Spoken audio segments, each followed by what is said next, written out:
Super BS.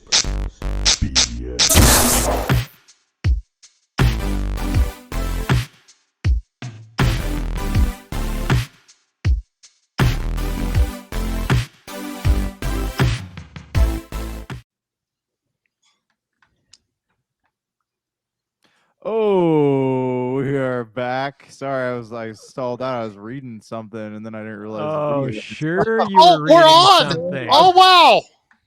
Wait, are we I talking failed about as a host. games? Oh man, this is the internet's only podcast when we're actually talking and not zoned out reading other things. All right.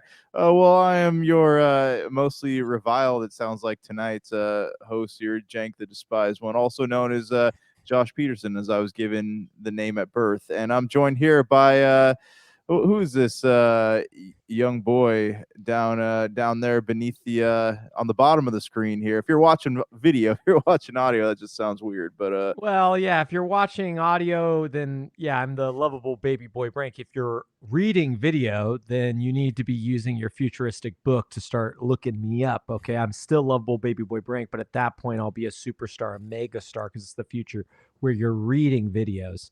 So yes, I am he and G, lovable baby boy Brank, and I'm back from the day I'm ready to break some bread for a podcast. That's what I do every week. And if you're joining us in virtual reality, to my right here, you'll see left, I think, here, a man who needs no introduction, Gerald Glassford. What's up, man? Well, I mean, you're seeing it from your left, but it actually, if they're seeing it's to their right. I know. It's Yeah, like, well, just go give him a hug, okay, Jank? I mean, you can reach right through your screen, okay? Just go like Yeah, this, that'd see be how it neat, goes. right? Oh, Yeah, that's hard to do. I can't do. I can't do that. Yeah, there you go. Who's touching my ear? Yes, absolutely. No, it's great to be here, guys. Talking some video games, getting closer to the All Hallows Eve. So looking forward to getting some Dragon Age Veilguard. Take a look at that. Yeah, I've been watching a lot of videos on that. Yeah, we gotta talk about that. It's been quite the topic of controversy online here. But first, Really? yeah, but we'll get into it. We'll get there. But Branky, you've been playing some Call of Duty. I heard you say before we went on the air here. Tell me about your little your trip into Call of Duty. Back in the Cold War, the 90s, bro, which is way after the Cold War. I've started the campaign. I'm 2 missions in. Campaign is great.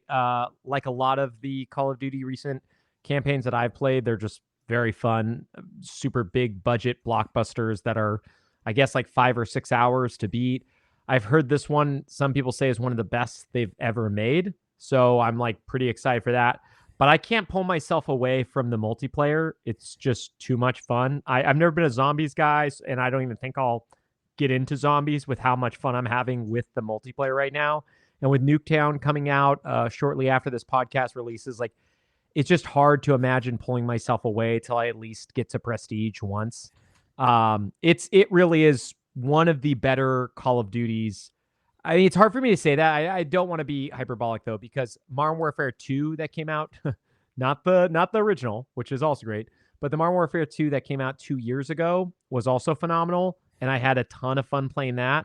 I didn't buy Modern Warfare 3 because of the reviews, but when it came to Game Pass, I played that, and it was a lot of fun.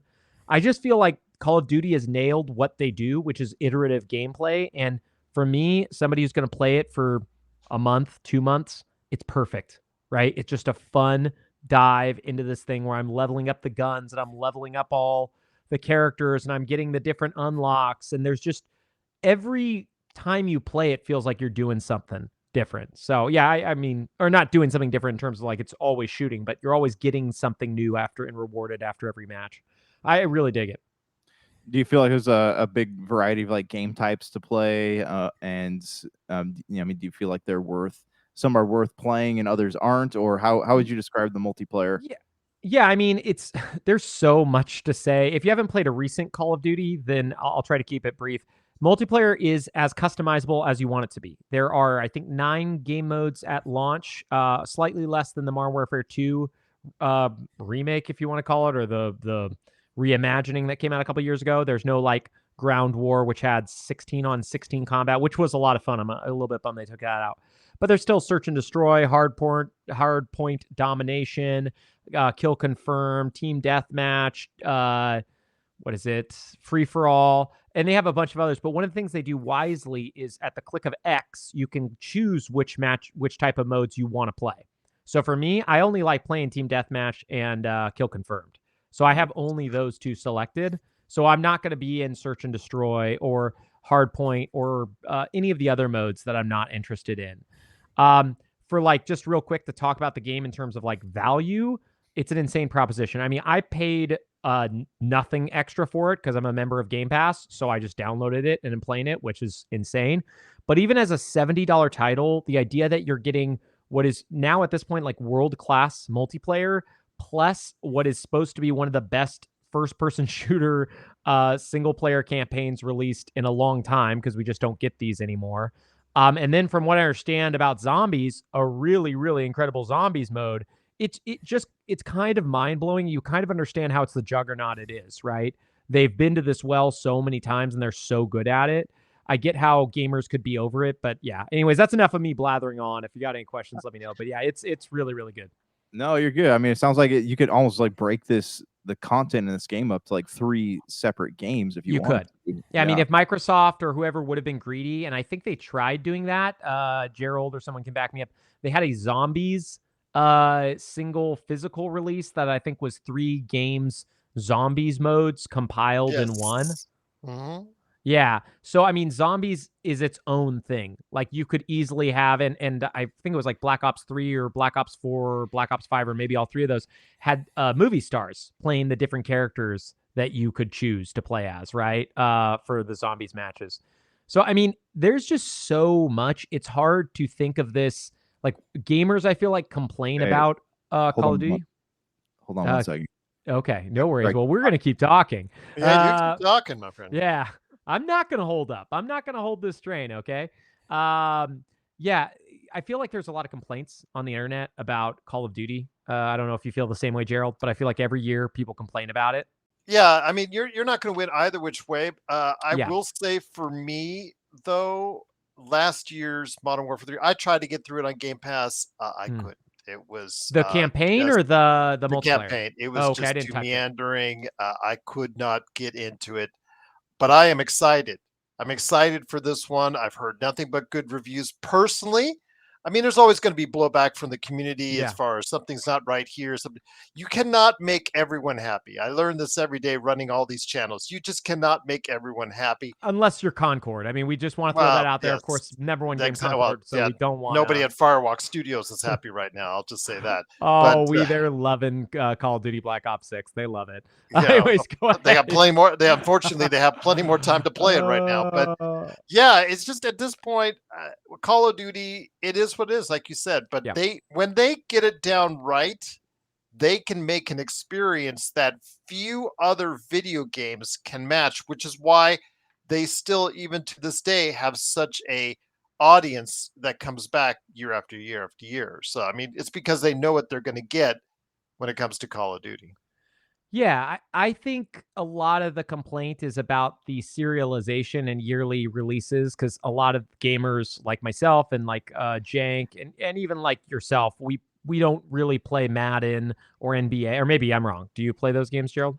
I play NBA occasionally, but not every year. Madden, I will touch those games I'll touch every 2 to 5 years. Yeah. Depending, but I will not stay with it every single year.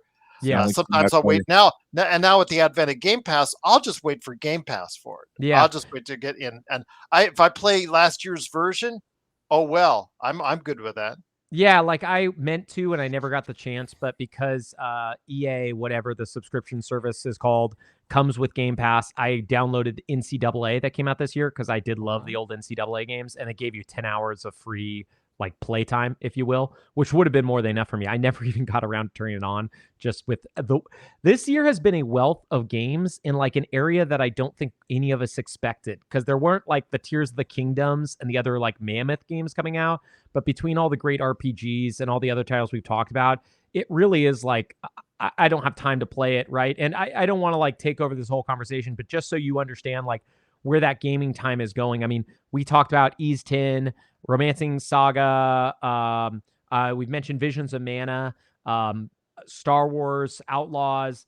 And, I mean, Gerald even mentioned Dragon Age coming out like almost immediately after this release. I can't even imagine that because currently I'm still playing Persona 3 Reload on Game Pass, which came out this year, Black Ops 6, both the campaign and the multiplayer, and Metaphor ReFantazio, right? Like those games alone, that's a whole 40 year's worth plus for most hours people. each. Yeah. Well, for Metaphor and Persona 3, they're each over 80 hours, and Call of Duty Black Ops 6's campaign is like 5 to 10, but I mean, you could easily drop 100 hours in that multiplayer. I mean, I probably already put in 10 unintentionally just because it's so much fun to pick up and just play one match or two matches, right? And you can like listen to a podcast and just enjoy like the run and gun dumbness of it. Like the one thing that Call of Duty does in some ways a lot better than Halo is because there's no like shields and all the other things you have to think about in Halo. It's really just like a quick, you got five bullets on a guy and they're done. If you get a shotgun shot that's right there, they're done. It's like it's a pick up, die game. And when you're dying all the time, it's not fun. But when you get those kill streaks where you have a sniper rifle and somebody's running around the corner and then you get the other guy running around the corner and then you get the other guy running around the corner, it feels incredible and it's a ton of fun. Yeah, it seems like more of a grounded experience compared to, like Halo and some of the other shooters.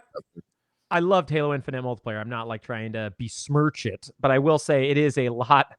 It takes a lot more to get me into a Halo game than it does like Call of Duty because every single firefight, if it's 1-on-1, those alone take a while. But if it's 2-on-1 in Halo, you lose every time, right? Yeah. Like that's kind of how it is. Whereas in Call of Duty, if it's 2-on-1 and they don't see you, you win, right? Like it only takes quarters of seconds to drop enemies. So, yeah. Gerald, though, how much of Call of Duty you've been playing? I know you've been all about it. Yeah, I've been all about it. I'm excited to play it. I've started to download it on it. So in 2 weeks, when I'm ready to go ahead and play and it's finally downloading, I'll let you guys know. Yeah, I mean, it's only 150 million gigs, so you should. No, it is crazy. I will say, make sure that you check your manager and don't accidentally download all the other Call of Duties with it because it's 100 gigs just for Black Ops 6. But if you download both Modern Warfare 2 and Modern Warfare 3, and I think Game Pass only has 3, so if you don't own 2, you can't download it for now. But it is I mean that's 300 gigs for just the modern stuff, and I think you can download Veilguard and all the other ones through the downloader too. I'm not totally sure because I fell off Call of Duty for a while. Looking forward to get a chance to get into the campaign. I used to be into the multiplayer way back when. I loved the Call of Duty Modern Warfare multiplayer. I mean, I got hooked on that for quite a while, but man, I just, at this point, there's just no learning curve. There's just no chance for someone that's going to come into it cold. And that's what I think it's for future players down the line. I don't know how approachable games that have been around so long like Call of Duty will be, especially in a multiplayer format. Yeah, I think about that a lot too because I'm definitely not a great Call of Duty player. I never was, and it's only gotten faster. And I was thinking about that just today, like what happens as I get older if I'm unable to, my reflexes are already going down, right? My reflex time. So it is a weird thing when it comes to Call of Duty. But I will say, I even think if you're not that great at Call of Duty, it's still fun to play the multiplayer. Like, I played Apex Legends for about 3 or 4 years. That was from the creators of the original Call of Duty, Modern Warfare and Modern Warfare 2, Vince Zampella and stuff. They broke off, made Titanfall 1 and Titanfall 2. Incredible games. And then they made Apex Legends, right? One of my favorite battle royale and one of my favorite first-person shooters ever. I played it every day for 3 or 4 years. 4 years, yeah. But I will say one of the things that's easier about getting into Call of Duty than a game like that is that game has a long lead time from getting in the drop ship to being able to drop at a spot to finding a gun to firing on an enemy. And then if you lose, you have to do the whole queue to get back in the game again. This is Apex Legends, right? This is Apex Legends. Sorry, yeah, I'm using this.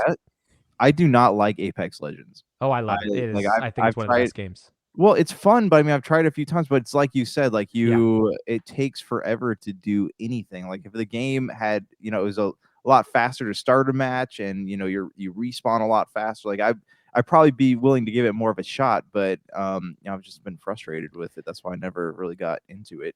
Yeah, but to answer or to talk to Gerald's point, right? Hey, Call of Duty, it's a hard learning curve. The one nice thing about it is it's really quick to get in and out. So even if you are just getting destroyed, just log off, turn it back on later. You'll be in a different lobby with a ton of different people. Maybe you'll be fighting worse people. Who knows? They might even have bots in these matches for all I know to make you feel better after a while. Because there's some matches where I'm like, man, I'm just destroying these people. And that's a well-known thing that Fortnite and a lot of their companies do, where they put bots in your first few matches so you feel better, and then as you play the game more and more, you realize oh, these were not real matches. Delaying the inevitable. Yeah, but I'm just saying, people do that, so I wouldn't be surprised if, Call of Duty is a huge developer, if you will, nowadays with Treyarch and Infinity Ward and the whole gang, Sledgehammer. So I wouldn't be surprised if that's in there, and who cares, right? I'm having a blast. I don't know the difference. I loved Titanfall and Titanfall 2's multiplayer, and that had NPCs running around the match. I think the only thing I didn't like was it was sometimes hard to know who the NPCs were and who the actual pilots were, because you had to find them and they'd be running around. You'd be like, oh, there's a pilot, I want to shoot him. But you'd also be finding specters and all these other characters on the ground. Last Call of Duty multiplayer I truly loved was Call of Duty 2, Xbox 360.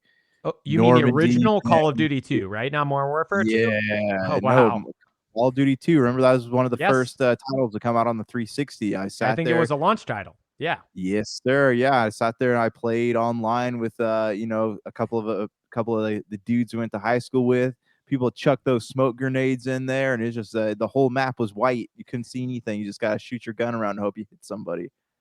Yeah, Call of Duty 2 was a lot of fun. It is definitely closer to the old Battlefield games, all of those shooters, right? Call of Duty 4, Modern Warfare, the first Modern Warfare game, revolutionized first-person shooter games, right? That is still to this day what made the juggernaut, right? Before that, the biggest shooting game was Halo. There wasn't really anything close, right? It was Halo 2. And then Call of Duty took off, and now we're in the world we live in. I personally think they've done a great job. I think Microsoft was really smart to buy Activision Blizzard. I don't know what the numbers are yet in terms of Game Pass subscriptions or sales. I do know it is the top-selling game. It's already in the UK. It already won the top-selling chart because they do a weekly sales chart. I'm sure when we find out October numbers, it's going to be the top-selling game here too. It's a different story whether it's going to sell more or less because of this whole thing. My guess is it would sell less because I might have bought a copy and I won't buy one now. But I think dollars to dollars, it's probably going to do about the same, which is multi-billions of dollars. But also the idea is how many games, I guess a level of success will be how many Game Pass subscriptions will this sell? Yeah, that's something I think that's got to be under consideration as well. Yeah, I think there's probably a lot of metrics they're going to use to judge this. I hope they find it successful. I don't think we're going to get a Call of Duty this good again for a while. Like I said, all of them have been relatively good outside of I heard Modern Warfare 3's campaign was atrocious. I played the multiplayer only, and I had a fine time. But Modern Warfare 2, the remake, or reimagining, like I said, I don't even know how to call it because it's not the same storyline as the original Modern Warfare 2. The 2 years ago Modern Warfare 2, it was also great. And the Modern Warfare that came out in 2019, it too was an excellent title. Right. So they've had a slew of very good titles, but it is a thing where it has a lot of decay because you don't want to play the same game every single year over and over and over again and pay for it. However, now that it's part of Game Pass, if you're subscribed, you kind of just get it anyways. Right. It'd be it's like those people who subscribe to their phone. Right. And they get the new phone every year. I don't know if that's still a thing, but for a long time, you could pay an extra fee to essentially lease a phone, and then you get a new phone every year. This is that. It's just way, way, way cheaper. Yeah. Yeah. And it looks really great too. So, I'm going to definitely have to check that out. But dude, it is stunning. The multiplayer and the campaign specifically. Dude, I honestly, I was blown away after the first mission. You go to an area and they do something I've never had happen in Call of Duty, where you have a story area where there's no fighting, there's no shooting, right? And you can go and explore this area and look for clues and solve puzzles. Yeah. It really is. It's something that everybody should play. The next mission after that is a stealth mission. And their stealth missions nowadays in the Call of Duty is pretty fun. They're actually really well made. Yeah, I mean, I haven't played a campaign since Ghost came out, so I mean, this is. I've heard that was one of the worst ones too. You really pick them, man. It was $7 at Target on clearance, man. I grabbed it. I mean, I didn't hate it. That sucker went clearance like yeah. really quick. Oh Yes. yeah. I was so excited for Ghost. I still think that has one of the best trailers like ever. The music swells. It's perfect. It's from the writer of Traffic, right? Like they just, oh man, just you see it and you're like, I want to play this. This looks awesome. And I bought it. I played the multiplayer for about 2 days and I sold my copy. I bought it on eBay for like $45 right when it came out, and I sold it for $40 almost immediately. I didn't even touch the campaign. Yeah. Yeah, well, okay, so I mean, do we see this being Game of the Year contender at all? No. But that's only because of my preferences and tastes. Like if this was a different year, or I was like a big first-person shooter guy and not, I mean, this is a wealth of RPGs, and RPGs were like my favorite genre for a long time. I think they still are for the most part when you think about Elden Ring and Tears of the Kingdom, man. But I mean, just think about the competition real fast. Like you got 7 Rebirth, Like a Dragon Infinite Wealth, Elden Ring Shadow of the Erd Tree, Metaphor Refantasio, Persona 3 Reload, Astrobot, which isn't even a JRPG, but still, Zelda Echoes of Wisdom. I mean, those are just the ones off the top of my head. That doesn't even include like Stellar Blade and a bunch of other titles that I had a blast playing. I'm actually on the other end of the spectrum. I think it will get consideration because it's so good, and it's clearly one of the best full complete packages of Call of Duty in quite some time. Good. I think for that reason alone, it will get strong consideration from certain sites and experiences. I didn't say everyone, but I said certain places. I think Jeff Keighley will be adding it into the mix. I don't know if he'll make it a nominee, but I think it'll, the highlighted stuff, because obviously he wants to, for his video game awards, wants to get it, a good Call of Duty, man, put that front and center right there, or try to, say, hey, okay, maybe it's going to be one of the best games of the year. Try to put that front and center so more eyes will be on his award show. Yeah, I'm not going to say that it's slanted. Ultimately, it's up to the judges that are, whatever games are decided. They won't vote for it.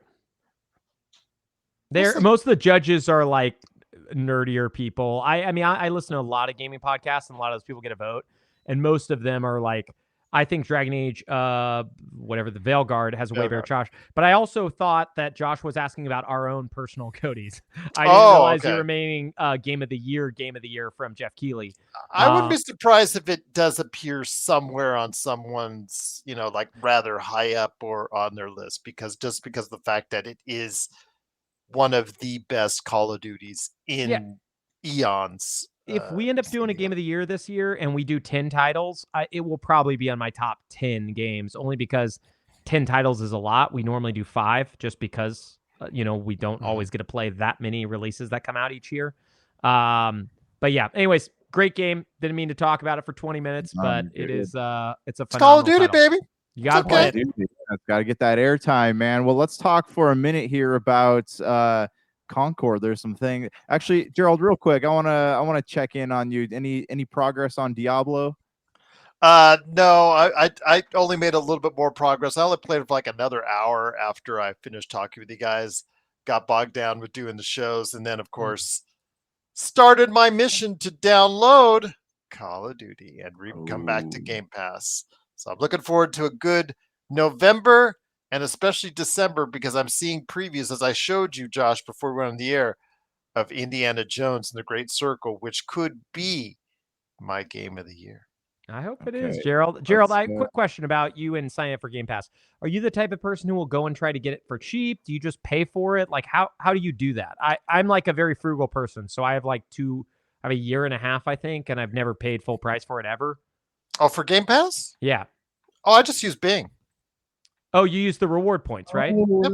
Yeah, okay. I do the same thing too. Okay, I just didn't know because a crap ton of Bing points. There you go. Yeah, it is a bummer. They used to make it so much easier to, one, gain a lot of Bing and rewards points, and two, they limit to like 300 a day. Yes. Yeah, so it's already become a lot harder. Where I think I'll probably go to CD key style sites to buy my Game Pass subs for way cheaper, and then just use my rewards points to get free games because I was using that to get like Xbox credit. But yeah, for a long time I did that. It just becomes so like to get to 30,000 rewards points for people who know what that is. It takes so much longer than it used to, and 30,000 points isn't even a $50 credit. So I'm at 143,000 in our conversation we just had. Now I just added like 50 points because I noticed I hadn't guessed upkeep. Oh, you didn't do your dailies? Yeah, I got to keep on the dailies. I've come close to 100. I think the highest I've gotten is like 97. It's hard because they limit how your searches work. Back when it first came out, you could just search and click and click and click, and immediately it would just upgrade points. 5 points for every click.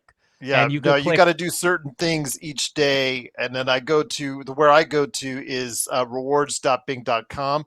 Yeah, because when you click on those do affect your string. Because once you go on strings on bonuses, they give you bonuses. Like for if you go to 45. I mean, if you get to 50, you get a bonus. You get 100, you get a bonus. Stuff like that on top of it. So yeah, all that. Get on those Microsoft rewards points. Don't be a jank.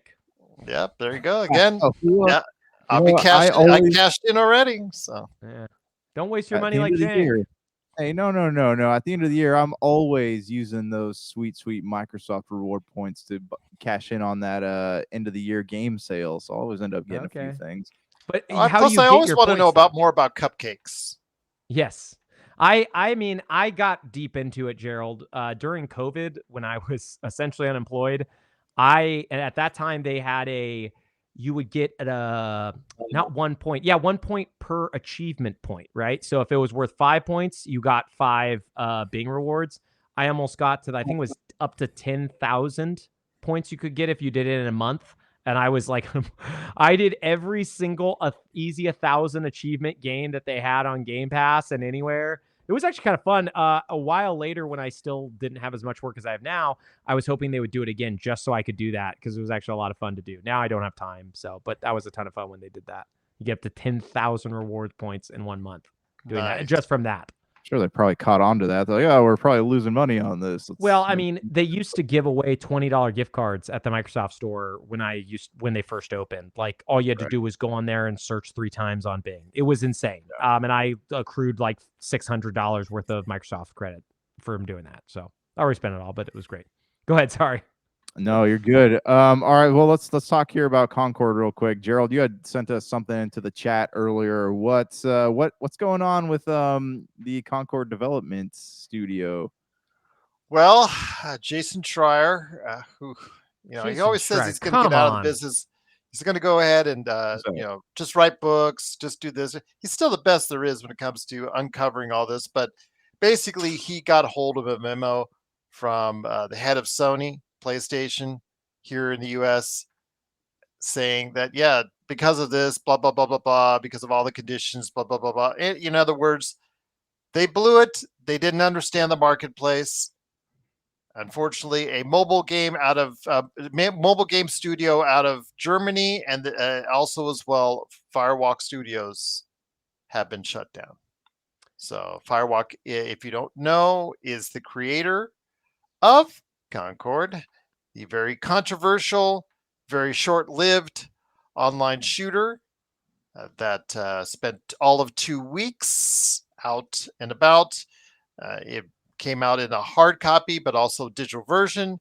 The hard copy is, I don't know, probably not that valuable, but it may go back up now that the speculation has now ended on whether or not we are going to get a revised Concord somewhere down the line. All right, hold on. Let's talk about this for just 1 second, okay? Oh yes, let's do it. Today's high sale of Concord, because I thought it was going to skyrocket too, but it went up by about $5. So it's the lowest sale I see here is about $45, and the highest sale is actually a graded copy at $232.50. Thinking about grading mine. There you go. 46 bids. So obviously there's some people that want this thing. Yeah, it's a interesting time because I think a lot of people are like, hey, this is maybe the highest it's going to go. I mean, it could go up way more, but this is the news that I think I mentioned would happen. I think we all agreed on, right? Like this wasn't coming back. We discussed this last week or the week after, right? Like There they was weren't a going to make it. segment of the population that thought it might. Yeah, I think those people were crazy. But it is really, I mean, in some ways it's sad. Like I feel really bad for the Well, German it sends a developers. message, who- Brank. It sends a message Yeah. to most developers out there that you can't mess up once. Yeah, And this game, we look at it. The animation on this game, it's a good-looking game. yeah. Okay, let's take a look at the surface. It's a good-looking game. It runs smooth. Did it really have a problem with bugs? No. Didn't come out with a huge day one patch? No. It just was a meh game. Yeah. And the problem There's is, something you salvageable, I think. yeah, you just can't come out with a meh game. It's just that simple. I mean, it was a game that was not a terrible game, not a great game. It was a meh game, and unfortunately, in our world, we do not accept meh any longer. Yeah, I mean, like I said, I feel really bad for the German developer of the mobile game who got Yes, they got shuttered, right? They're, Like they're that stinks for collateral them. damage. Yeah, They were collateral damage. They didn't even do anything wrong. They just had a mobile game, and now they don't make games. For Firewalk, my feelings are really conflicted, right? Like they raised what it says here that 200 Concord's initial- million. at least 200 million. They said it Yeah. cost more. The rumor is 400 million. There's no actual proof of that. So we don't know what it cost, but we know well over 200 million, right? And that was what they had raised in 2021 before Sony bought them last April 2023, right? They bought them a year ago. They made a game that, like you just said, Gerald, has no real issues. It's meh, right? It's not great. They did it at a point in time where no other game was trying to release, somebody would say a budget title, but a priced title in a free-to-play market. And then, just for kicks, I went on there just to look at the characters, right? Because there's been a lot of complaints from people about like, these are like budget knockoff characters. I will say out of the, 16, there's like 5 decent designs. The rest of them are not good.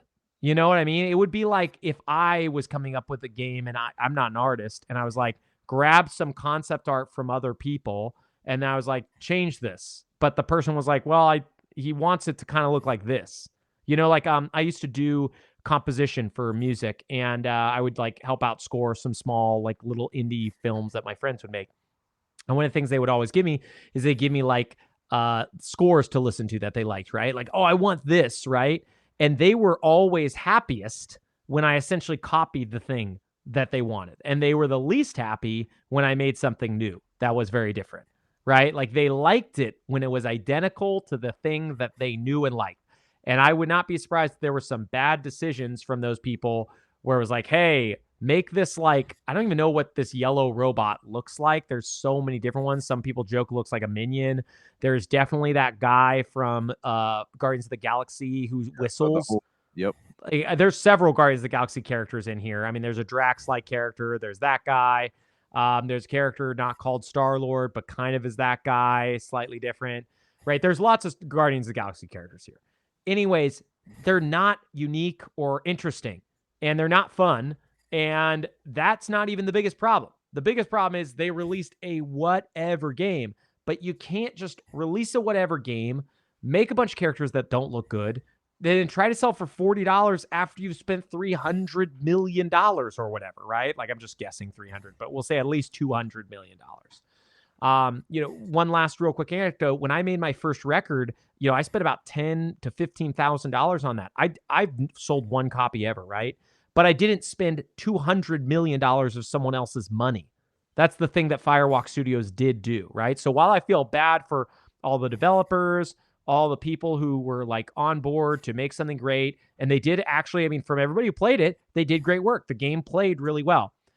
I don't feel bad for the guy who came up with the studio and was like, hey, I want to do the most derivative thing ever.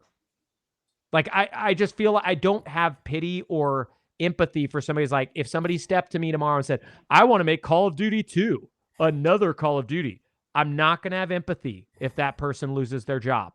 It's just, I mean, copycats are a dime a dozen. Every time a Twisters comes out, there's 4 other Twister-based films that go direct to video. I don't care what happens to the people who don't have original creative thought. And Concord, for all intents and purposes, is a mishmash of already created products done less great.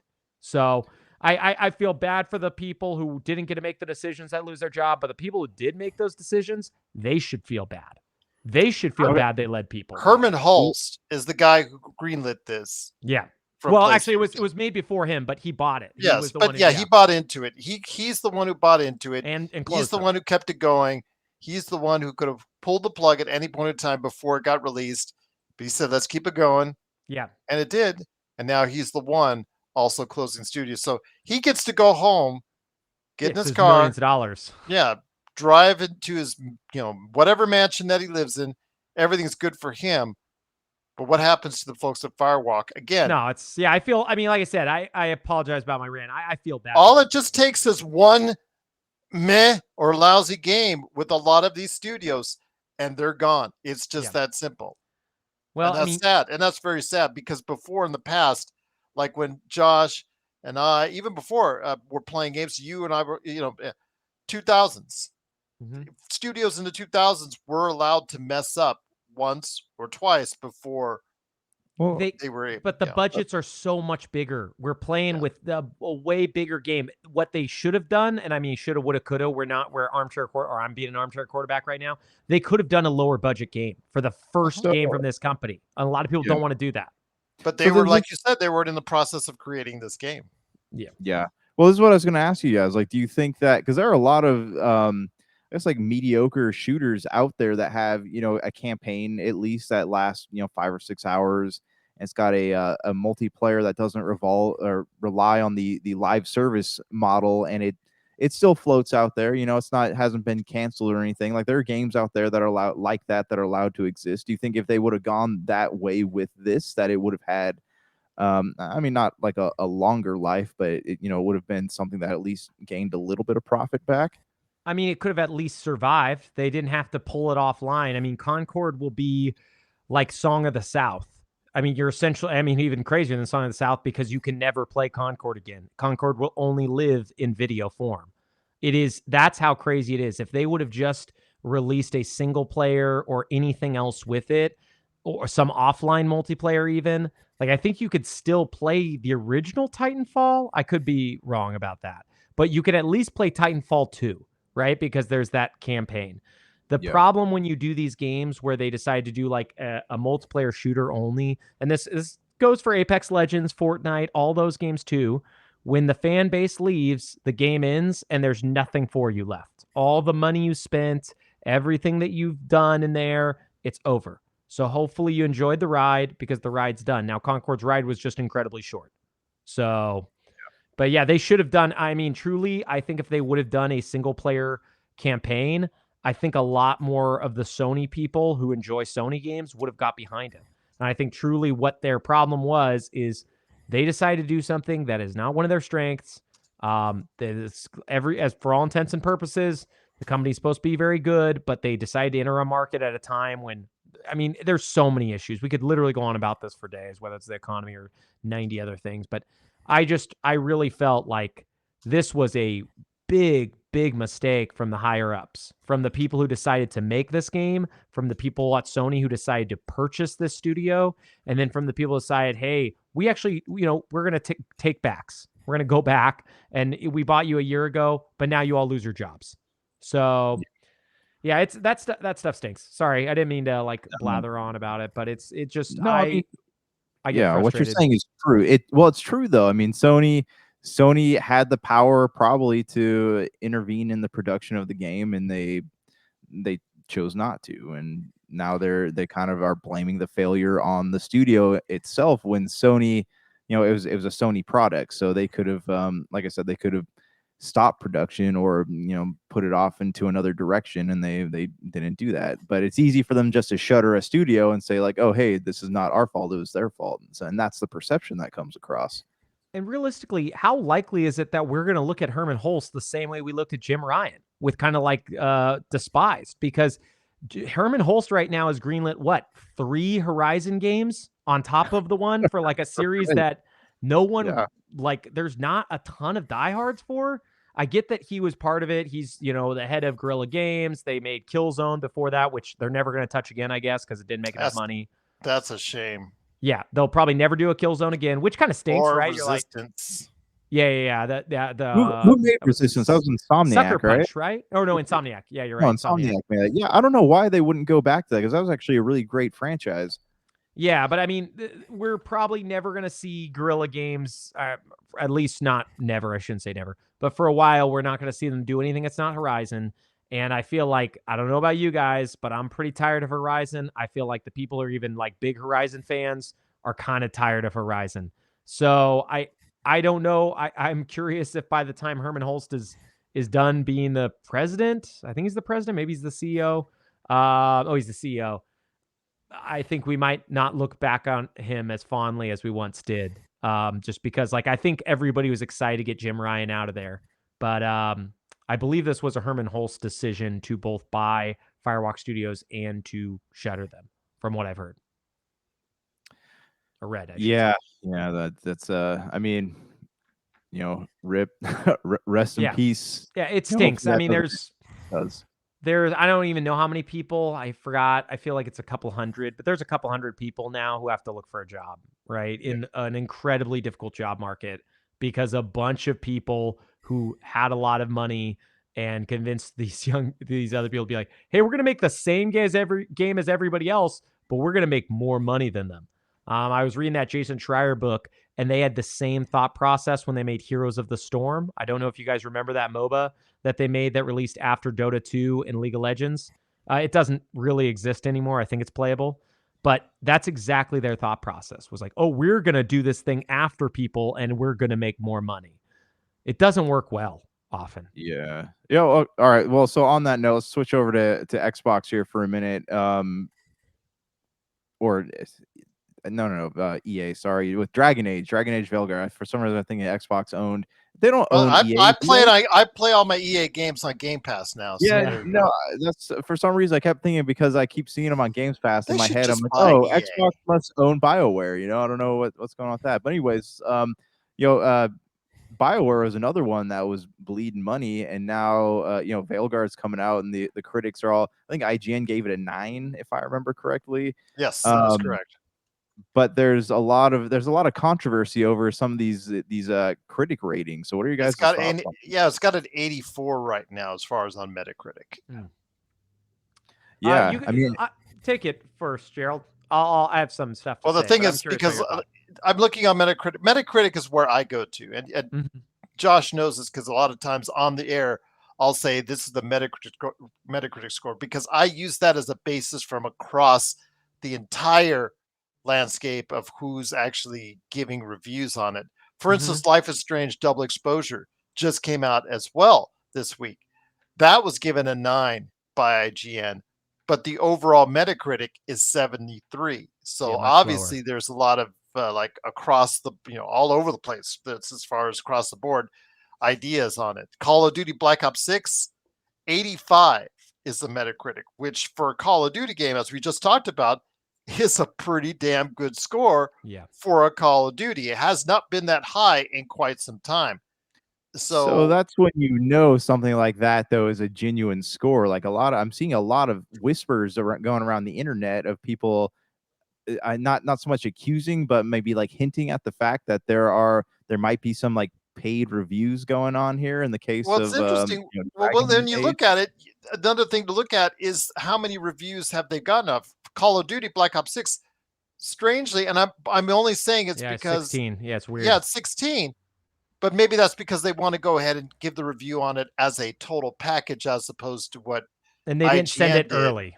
Yeah, and did because they wanted to be first, so they gave you the campaign first, then they give you the multiplayer first, next, and then they give you the zombies. I guess a lot of them are waiting to go ahead and give you a full package score, which I definitely respect that. But there's 51 critic reviews already, Josh, on Dragon Age. So 84 is a pretty strong indication that it's a solid game. It's a really, really solid game that people should be interested in playing. Yeah, there's the thing that I'm always curious about, right? Because so if you look at GameSpot, they gave it a 7. I ended up watching the reviewer for IGN. That game looks beautiful, by the way. Dragon Age? Yes. Oh yeah, it does. It does look really good. Look incredible. I will say there's some stuff to look for. So there's a well-known reviewer on YouTube called Skill Up, right? And I watched Skill Up's review after, because I watched a lot of the IGN one. I'm like, wow, is this going to be unanimous? Is Dragon Age the Veilguard going to be one of the best games of the year? Let me go. And I searched review, right? And Skill Up is a very, very popular YouTuber. I mean, this video has over 1 million views, 1.2 million. And one of the things Skill Up started with that made me a little bit concerned, especially in the modern age, is this perfect quote. And I watched a lot of his video, and it seemed to definitely mirror this. He said, "Every interaction sounds like HR is in the room." And from all the interactions I saw in Dragon Age the Veilguard, they all had this tone of like kind of meandering pointlessness, right? Like one is you kind of play a parent to these your compatriots or whatever, where they argue about their pets or things like that, and there's doesn't seem to be a lot of substance. And the thing that made me a little bit concerned with like the validity of the IGN review is there is a lot of politics in modern games, right? And that's fine. There's nothing Well, wrong this with goes it. back to the old days of the music industry and payola, as far as record companies paying to get their music out Yeah. to listeners. But it's Yeah. so dumb because like eventually, if in the case, I don't know what with Dragon Age, but in the case of like paying people to review things, eventually that thing is going to get out, and people are going to find out that it's actually not as good as everyone was saying it was. Well, one, I don't think Veilguard's going to be the worst game ever. I am worried that the views are slightly inflated. Did you guys play Baldur's Gate 3 from last year?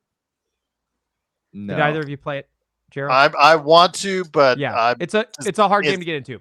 It's a commitment from what I'm hearing. Anyways, it won the best game of the year, right? And different strokes for different folks. I didn't love it as much as other people do. I didn't hate it. I would have liked to put more time, but it's a very slow burn, had a lot of decision and choice.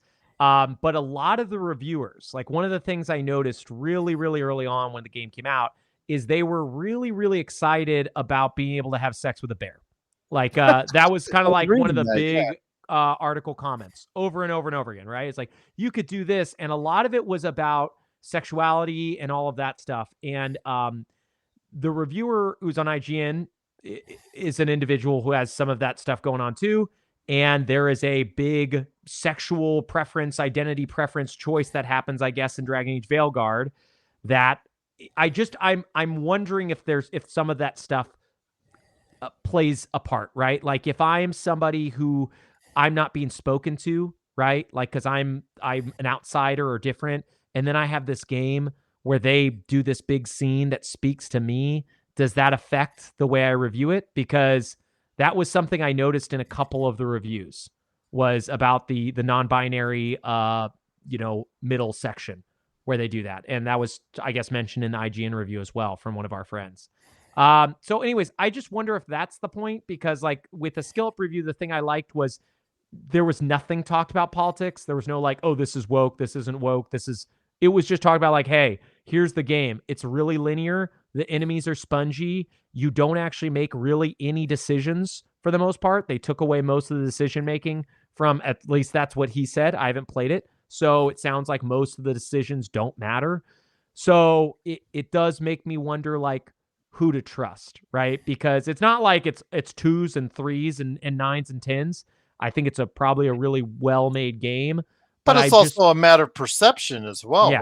When you play these games, it's like any form of entertainment or art. It's how you perceive whatever it is that you're experiencing.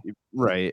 And that goes to the bigger question, like when this is released, how is the common gamer going to perceive it? Because I mean, you're right. There are a lot of I guess you'd call them identity politics in games now, and it's hard to say. Josh, our major disagreement of all time, King Arthur. You think it's the greatest thing since sliced bread, and I think it's absolutely one of the worst pieces of drag I've ever seen. I'm gonna lean with Gerald. I didn't finish it, but it didn't seem very good. I don't know if it's like as bad as Gerald thinks. Like I watched some of it. I thought it was fine. But it was like I didn't finish it. Charlie, right? And I don't. You gotta admit, Josh, Charlie Hunnam looked bored. He looked really bored. So I mean, this is a whole other rabbit trail here, but he actually said if there was one movie in his career that he could redo, it would be that one because I guess there's something happening behind the scenes that was really messing everything up. So There was some I bad mean, green screening. It was yeah, just it was. I would want to see a redo. I would definitely give another chance. I don't know. I The like Guy only Ritchie. time, Brank, we've ever had an argument on the air was for King Arthur, and we just kept Really? bringing up for years. Yes. So for me, Josh and I don't agree on a lot of things. I think Alita Battle Angel is a pretty bad film. Like, I laughed when I thought that I Josh liked forgot. it. I forgot I enjoyed that. Yeah, I would give it a slight thumbs up. I like it better than you did, but I don't think it's like yeah. I'm not giving it an Academy Award win. Those eyes. Yes. Yes. I don't even It's know played how by I ended James up. Cameron, guys. He's just poops gold. Yeah, I just I don't got even know beyond how the eyes. I thought it was actually okay. I don't even Okay. know how I ended up at that movie, to be honest with you. Like, it was so, like, it's not a movie. The group I went with, none of us watch anime, and I guess it's a manga, and it just wasn't that exciting. Maybe if you were a big fan of the manga, I'm sure it's there. But anyways, Josh and I don't agree on a lot of different things. But King Arthur, like I said, I didn't finish it. I did finish the World of Warcraft movie, just to give you an example of what I'm willing to finish, and I think I may have enjoyed that more than King I Arthur. saw that in So, Orlando. yeah, My wife still likes it to this day. She actually rewatched it earlier I this year on I think Netflix. it's better than King Arthur. I don't remember any of it. I liked it when it came out. It was fine. It was not as bad as everybody talked about. It was not It a good movie, but it had wasn't like like the worst thing ever. it had the I, guy from Vikings in it. That's all I remember I about think it. I was green when I was coming out of the yeah. theater. I'll Oh, just say you're that. sick. I love I'm a big fan of Duncan Moon, Is David that Bowie's because son. Gerald Or cosplayed as Shrek Duncan. when he went into Warcraft? No, I was actually as me. I came out as Shrek after watching that movie. What's David Bowie's son's name? Duncan Jones. Yeah. I really liked Moon, the movie he did with Sam. Oh I yeah, that can't was a never. Sam good Rockwell. one. Yeah. Yeah, Sam Rockwell. That movie's incredible. So I was already kind of a big fan of his. The World of Warcraft movie got dunked on so hard that I went in with next to no expectations. And honestly, I thought it was way better than people said. I I think thought it's it was way actually better going to than have a Sharknado. sequel, to be honest with you, because it made around Yeah. 450 million dollars worldwide, and I thought that was just enough. Like the Uncharted movie, the Uncharted movie and the Warcraft movie made around the same worldwide, but yet Uncharted was the one that got greenlit for a sequel. Go Yeah, I figure. was kind of. I think the World of Warcraft movie probably cost more, and they probably saw diminishing Fans were returns. more- I mean, there's less Yeah. subs for WoW nowadays than ever. Uncharted, I Holland. feel like. What? Tom Holland. Yeah. You know he has something to do with it as well. This was his. Yeah. This is his. I guess. Oh, I want to Uncharted. do this project. I want to be Nathan Drake. There you Yeah. go. I actually thought the Uncharted movie was pretty fun. I don't think it's like an all-time. I don't think it's as good as the Last of Us TV show when it comes to like gaming. What's the best gaming media or Fallout, right? But I thought it was fine. We watched it on a streaming service. I enjoyed it. It's like a Oceansy style heist film. Definitely not as good as the Oceans films. But do you know what I mean? And they just don't make a lot of those, so I'm always a big fan when they do come out. All right. But So sorry, didn't mean to no, you're distract. good. You're good. Anyways, No, about Dragon Age, covered it. just to wrap back around real quick, I am gonna probably pick it up at some point, but I will say I'm probably gonna hold off. And a big reason why I'm holding off has less to do with identity politics and more to do with I thought it was semi-open. I did not know it was a ultra linear game. When I found that out, I was a little bit disappointed that they removed like all of the openness from Inquisition. So I don't want another God of War. And not that I hate God of War, but I just don't really want it to be that game. And that's what it seems like it is.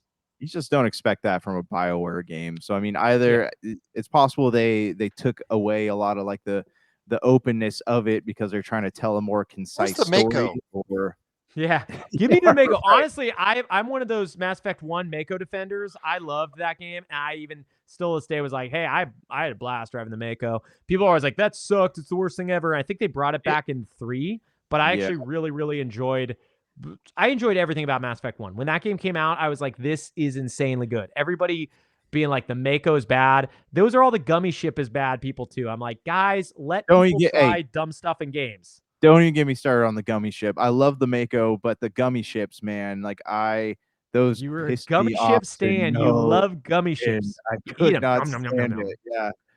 I remember getting online and like ranting about, and everyone just kept saying, "You just don't understand what they're trying to do."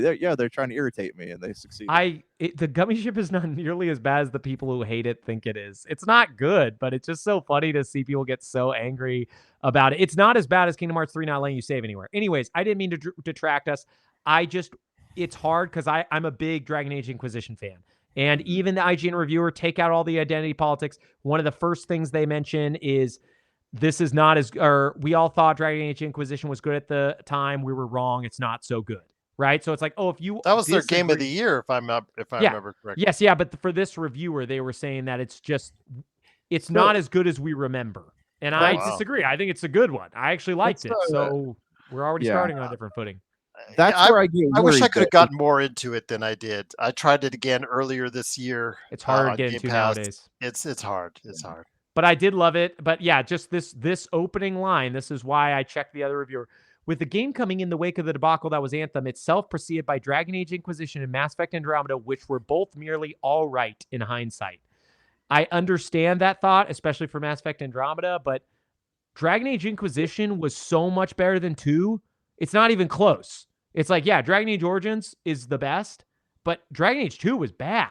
So Dragon Age Inquisition being like a good game, man, I'm already like, man, it's crazy to think that people thought it was that bad. But anyways, If you're trying to inflate a game in the beginning if you're trying to inflate a game by deflating other games that you actually rated really high, that's what gives me concern about this.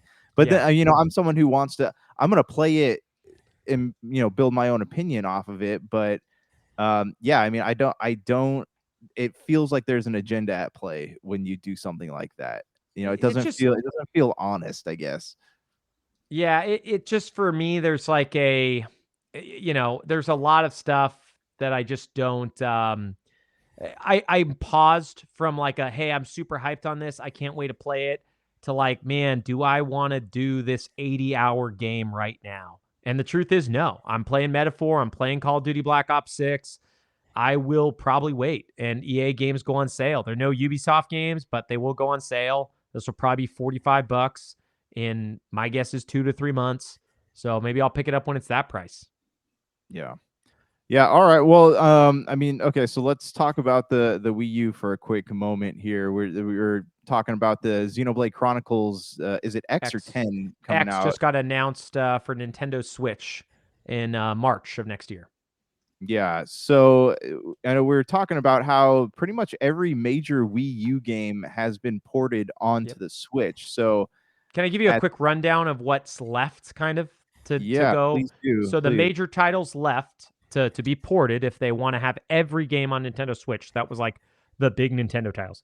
Star Fox Zero for Wii U, which is supposed to be not good. The NES Remix Pack, which is kind of like a WarioWare take on the Championship Edition that came out this summer. Paper Mario Color Splash, which was like that weird turn-based adventure game, because it's not really an RPG for the Paper Mario. Yoshi's Woolly World, which I thought was on Switch, but I guess it's different than the Crafted World. Crafted Yarn. Yeah, Crafted Yarn, I think. The 2 Zelda ports, Twilight Princess and Wind Waker, which I guess are remasters. An Animal Crossing like board game, and then a bunch of third parties like Watch Dogs and games that are already on tons of other things, and Kirby's Canvas, and like a game in Wario, not even like a really full WarioWare game. And then honestly, the best game, which I don't think will ever get ported, is Nintendo Land, because that game required the gamepad. That's what I was going to ask. How many of the games that you named, you have to use some function on the gamepad to play them, or to make them, play fun? So the most likely games to come over still left are going to be the Yoshi's game and the 2 Zelda ports. You could bring Paper Mario, but Color Splash was not well liked. But in terms of what needs the gamepad, just Star Fox Zero and the game in Wario, which was like the kind of WarioWare-esque game. The Kirby game would be a pain because you have to draw the path onto, so you could do it on the Switch, but it's just a little bit harder. And then the Nintendo Land requires it. So there's like 5 games that just realistically aren't coming. It's just too much work. So, knowing all this, knowing that these games have yet to be ported, may or may not be ported. I mean, we don't know when the Switch 2 is coming out, so we Yeah. might have a bunch of ports coming out before then. Do you think that leaves any collectability? We were talking about collectability with Concord. Do you think this leaves any collectability for the Wii U? Because that's the one console I've seen that the price has not really fluctuated much in terms of these secondhand sellers. Hmm. What do you think, Gerald, actually, about like the pricing of the Wii U and whether the fact that most of these games are on the Switch is going to lower its value? I think that at some point in time, people will come to appreciate it. A lot of people said the same thing about the GameCube, and look where it is now. Yeah, GameCube is one of fair. the premier collecting Whoa. Nintendo lines of games that's out there. I think Still we, today, yeah, some of the most expensive games to buy from resellers. yeah. So I think the Really? Wii U eventually will find that home. Like, for how long did it take the 360 to find some interest from, only recently in the past, what, 2 years has Xbox 360 really started to get its appreciation from collectors. Hmm. It's obviously, it's obvious that in the past decade, collecting for video games has become a business, has become, a priority for a lot of people. And so it just takes time for these, lines of games to get the appreciation they so justly deserve. And obviously Nintendo, that was, Nintendo NES system and 64. Those were the two that were really going to get the love first. We finally saw what Genesis and some others finally started to get some appreciation. Dreamcast, etc., etc. Now PlayStation 2 wasn't even on that initial thrust of collecting. It was just Nintendo oriented. Now we're seeing where the PlayStation 2, PlayStation, and also Xbox 360, and I'm eventually thinking Wii U will get their time in the sun as well. Hmm. Yeah, Yeah. yeah. I mean, I know the Wii U is kind of like a fan favorite in a lot of ways, but for me, I don't really see the value, but I'm not a collector. I do think one of the nice things about the Wii U is if you want to get a full complete set of the Nintendo first party titles, I feel like Wii U is a very doable console because they didn't release that many games. But I also don't really see the value of having it when every single major title that they released is essentially on the Switch at this point. I don't know. For me, it's just for me, I've never collected anything, so it's always functionality over like the value of something. So I don't know. I thought it was interesting because this Xenoblade Chronicles X has long been one of the games where people are like, this is only on Wii U. You know, they had that for a few other titles, but those Zelda games are from other consoles to begin with. You could buy them both on GameCube, you know? It's so funny because Devil's Third was a game that, Oh, it was actually somewhat plentiful around the time that it came out, around the time of the Wii U. And now look at it. It's one of the rarest games on the Wii U. It's worth at least $250, depending on where you're looking at. I popped it in, the link in the chat. So I think there's just some of the Wii U will get appreciated. You're right. Some of the crossover stuff, no, I don't think it'll hold its value at all. But there's some stuff like Devil's Third, some exclusive stuff, maybe the original. Well, not even Bayonetta to that point. Even though the Bayonetta series really got its mark on the Wii U, it's going to be some selected games, but I think it will take some time for people to appreciate the Wii U for what it was. I just wish we would have known at that time. I mean, I've told the story for the E3 that they debuted. I was just sitting at the Nokia Theater. My rest of my crew was all asleep because they couldn't care less about it. There was this unveiling. Everybody, Nintendo was so excited, and then unfortunately, look what happened to it. It was, and I think it will be thought of at historians going forward as a system that was probably ahead of its time that people just didn't get. But unfortunately, now a lot of that technology is now a regular part of what we do in gaming. And it's small. It's more compact too. Mhm. yeah. So Xenoblade Chronicles X, you gonna pick up a copy, Gerald or Branky?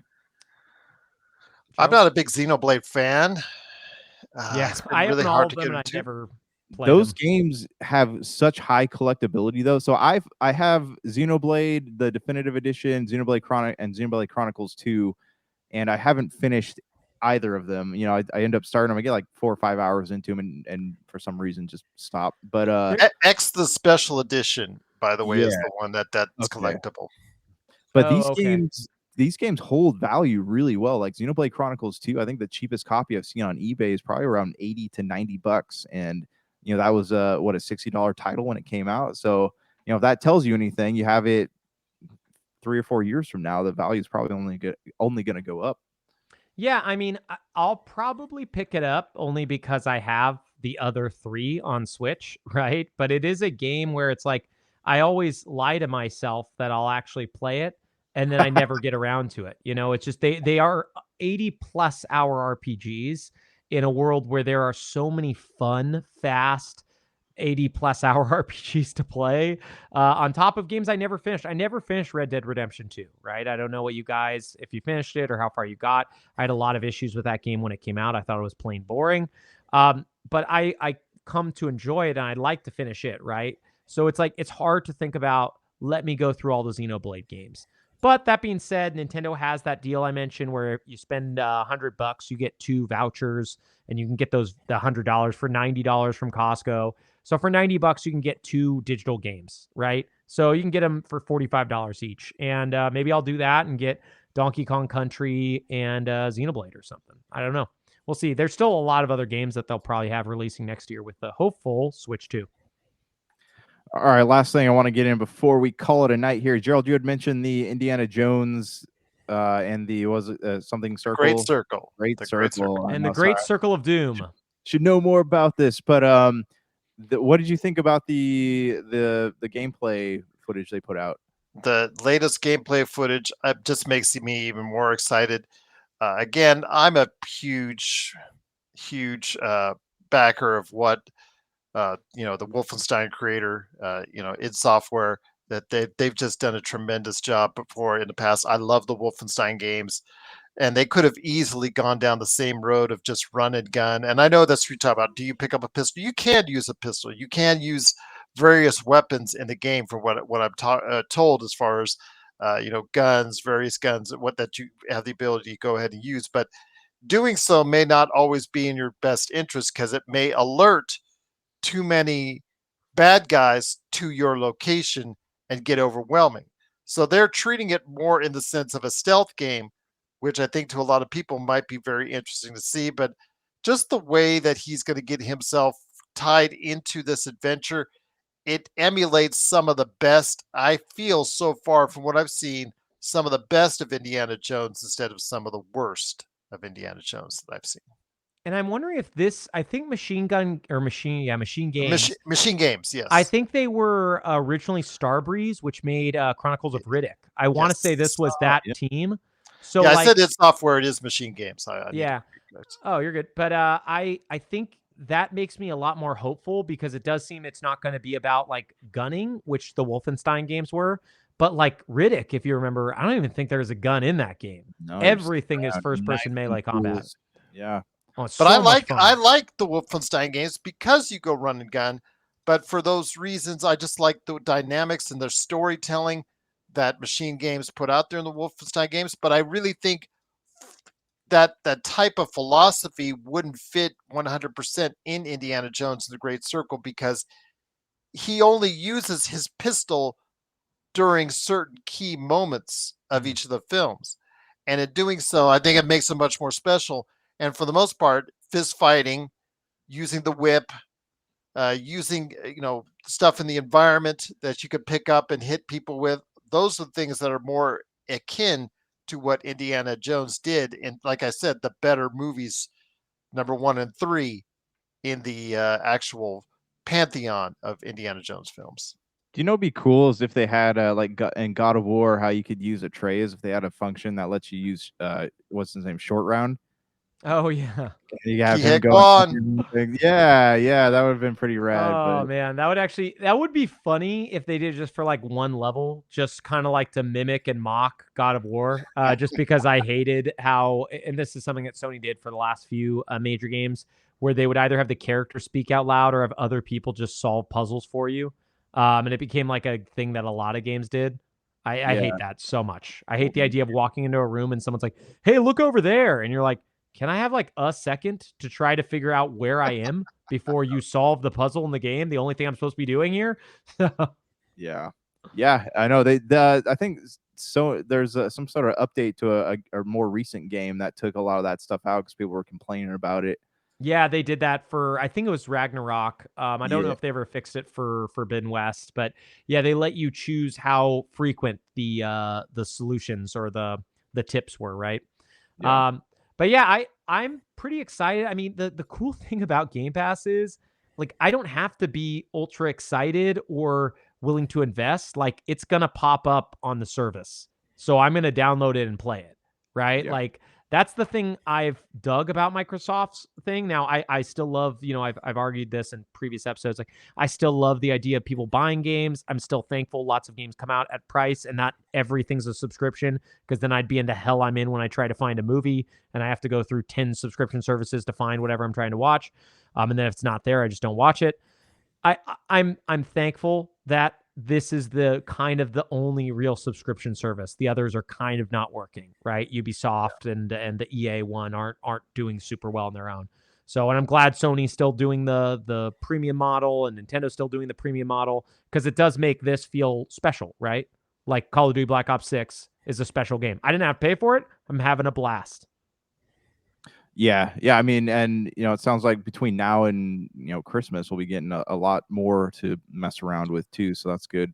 Yeah, the other stuff we discussed it last week, but like Flight Sim and shoot, there's another big one in November that I can't remember, or another Microsoft one in November. Yeah.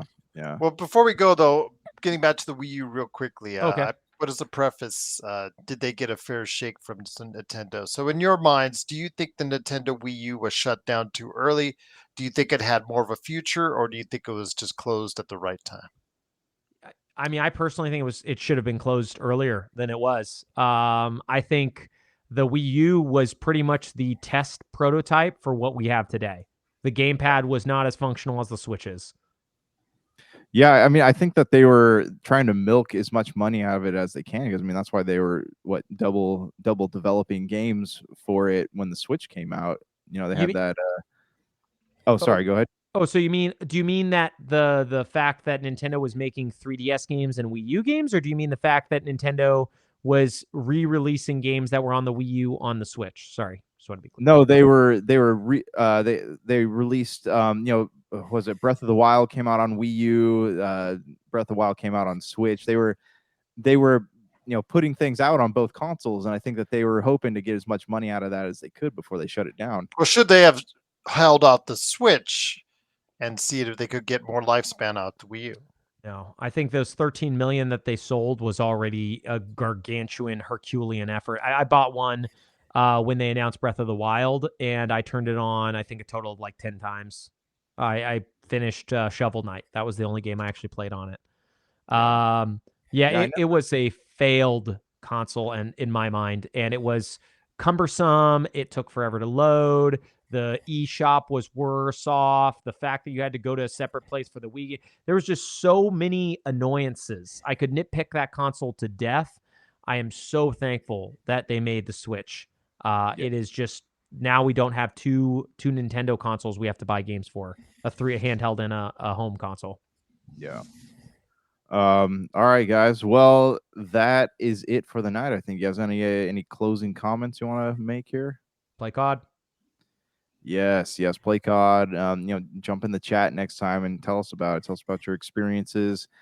This has been another action-packed episode of the Super BS Gamescast, a podcast about video games mostly, and we will catch you guys next time. Peace.